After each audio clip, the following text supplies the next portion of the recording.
Well, the government's facing a renewed push for childcare funding. Senators, including Tina Smith from Minnesota and Elizabeth Warren from Massachusetts, are urging congressional leaders for a new funding package after the Child Care Stabilization Grant, which was passed in 2021, expired at the end of September.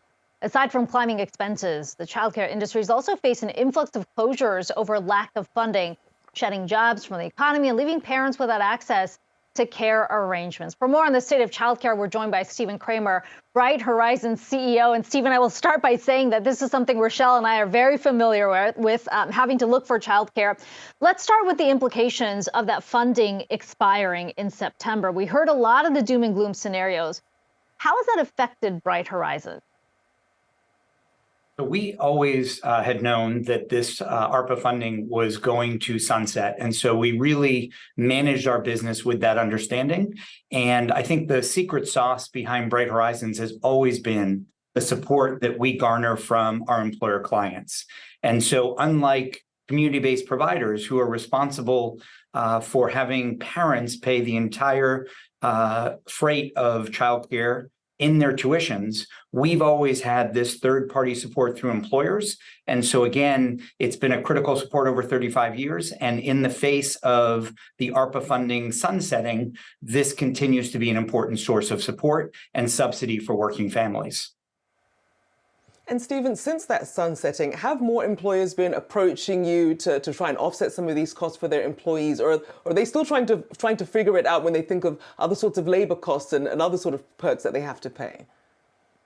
Yeah, I mean, we're certainly seeing a renaissance in interest around childcare and specifically employer-supported childcare.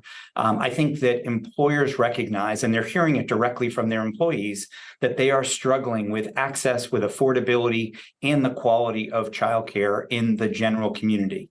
And so employers are really trying to figure out ways that they can invest.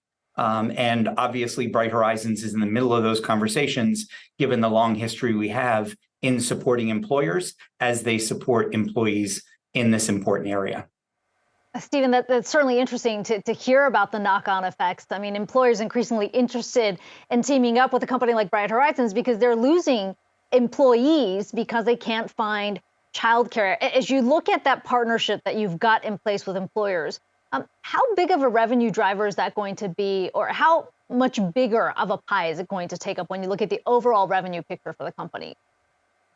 Yeah, it's an interesting question. So when we think about the employer support that is garnered, first and foremost, our employer partners are critical in providing the capital and the space to build out high-quality childcare centers that we ultimately manage. And through that direct support, we're able to provide ongoing support to their employees in terms of great access, as well as affordability to high-quality childcare.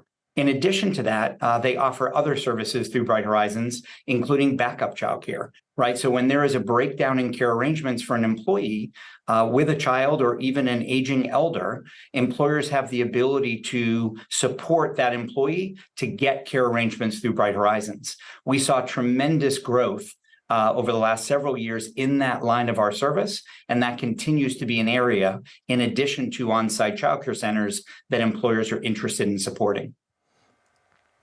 That's certainly welcome news for a lot of people. Nothing worse than, waking up, your child is sick, or you get that phone call from the school and you have no sort of backup care. Throws everything out of whack. Appreciate you joining us this morning. Stephen Kramer, Bright Horizons CEO. Thank you so much.